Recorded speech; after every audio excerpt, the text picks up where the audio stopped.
இப்போ கூட இந்த அதிகமான பாதிப்பு ஏற்பட்ட இடம், அதிகமான மக்கள் மரித்து போன இடம் அப்படின்னு சொல்லப்படுகிற அந்த முண்டக்கை கிராமத்துல வந்து நம்ம பிஷப் மேஷாக் ராஜா அவங்க சென்னையிலிருந்து அவங்க இந்த இடத்துல வந்திருக்கிறாங்க.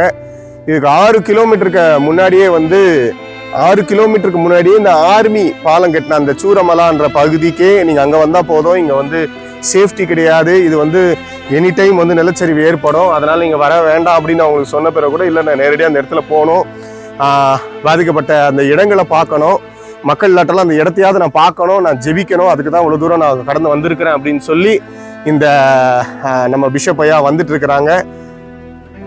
இந்த பகுதியில் இருந்த மக்களுடைய நிலைமையெல்லாம் ரொம்ப கவலைக்கிடமாக இறந்துட்டாங்க. ஸோ இந்த இடத்துல தொற்று நோய் வர்றதுக்கு வாய்ப்புகள் எல்லாம் இருக்குன்னு சொல்லி சொன்னதுக்கு அப்புறம் கூட இல்லை, இந்த பகுதியில் போகணும், அந்த மக்களுக்காக ஜெபிக்கணும், அந்த பகுதியில் என் கால் படணும் அப்படின்னு சொல்லி இந்த இடத்துக்காக ஜெபிக்கிறதுக்காக இவ்வளோ தூரம் ரிஸ்க் எடுத்து வந்திருக்கிற நம்ம பிஷப் ஐயா வந்து ஆண்டவராக இயேசு கிறிஸ்து நாமத்தில் நான் வாழ்த்துறேன், வரவேற்கிறேன்.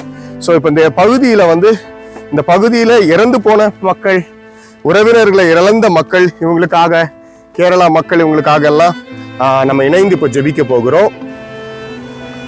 கர்த்தருடைய நாமம் மகிமைப்படுவதாக. இந்த நாளிலும் கூட நம் இந்த கேரளா மாநிலத்துக்காக நாம் மிகுந்த பாரத்தோடு ஜெபிக்க போகிறோம்.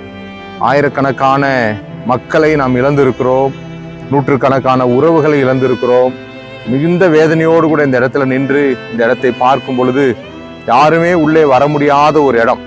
3-4 செக் போஸ்ட் இருக்கிறது, அனுமதியே இல்லை. ஆனாலும் இந்த இடத்தை வந்து பார்த்து இங்கே இருக்கிற மக்களை ஒருவருமே கிடையாது. வீடுகள், சடலங்கள், அங்காங்கே புதையல் குழிகள் தான் இருக்கிறது. இதை பார்ப்பதற்கு வந்திருக்கிறோம், ஜெபிக்க போகிறோம். நீங்களும் எங்களோடு கூட இணைந்து பாரத்தோடு ஜெபிங்க. கண்களை மூடி கரங்களை உயர்த்தி அருள்நாதர் இயேசுவை நோக்கி, அன்பின் பரலோக பிதாவே, இந்த பரிசுத்தமான மதிய வேலைக்காய் நாங்கள் நன்றி செலுத்துகிறோம் டாடி. ஆண்டவரே, எங்க தேசத்துல இப்படிப்பட்ட ஒரு பெரிய பேரிழப்பு ஆண்டவரே அப்பா, இந்த இயற்கை சீற்றத்தினால ஆண்டவரே, இந்த மழையினால ஏற்பட்ட இந்த நிலச்சரிவுல நூற்றுக்கணக்கான மக்களை எங்க கேரளா மாநிலம் வயநாடு மாவட்டம் இழந்திருக்கு சுவாமி. இயேசுவின் நாமத்தினால ஆண்டவரே, இந்த உயிரை இழந்திருக்கிற அந்த குடும்பத்தாருக்கு, உறவினர்களுக்கு என் தேவன் ஆறுதல் படுத்துவீராக, சமாதானப்படுத்துவீராக. விசேஷமாக ஆண்டவரே, இன்னும் வாழ்வாதாரத்தை இழந்து ஆங்காங்கே முகாமில் தங்க வைக்கப்பட்டிருக்கிற, ஆங்காங்கே ஆண்டவரே கர்த்தாவே வாழ்வாதாரத்திற்கு ஏங்கி வீடுகளை இழந்திருக்கிற அநேக பிள்ளைகள் உண்டு சுவாமி. அவர்களுக்கு தேவன் மனம் இறங்குவீராக.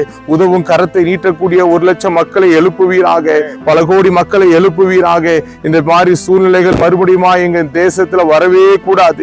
எங்க இந்தியாவில் இப்படிப்பட்ட காரியங்களை நீர் அனுமதிக்கவே கூடாது சுவாமி. அப்பாவி ஜனங்கள் இரவுல உறங்கி கொண்டிருந்த பொழுது காலையில ஆண்டவரே அவர்களால் கண் விழித்து பார்க்க முடியாத ஒரு சோக சம்பவம். வீடுகளை பார்க்கிறோம், வண்டிகளை பார்க்கிறோம், இங்க இருக்கிற தெருக்களை எல்லாவற்றையும் பார்க்கும் பொழுது உள்ளம் உடைக்கப்படுகிறது. கர்த்தர் ஒருவரே ஆறுதல் படுத்தி மறுபடியும் இது எல்லாம் ஆண்டவரே அரசு சரியான நிவாரணங்களை கொடுத்து சரியாய் மக்களுக்கு போய் சேர வேண்டிய எல்லா பொருட்களும் சரியாய் சேர தேவன் அனுகிரகம் பண்ணுவீராக. இப்படிப்பட்ட ஒரு வாய்ப்பை எங்க வாழ்க்கையில் நீர் உண்டாக்கி கொடுத்ததுக்காக நன்றி செலுத்துகிறோம், நன்றி செலுத்துகிறோம் ஐயா. உங்களை உயர்த்தி எங்களை தாழ்த்துகிறோம். துதிகன மகிமை ஒருவருக்கு எடுக்கிறோம். இயேசுவின் நாமத்தில் ஜெபிக்கிறோம் நல்ல பிதாவே.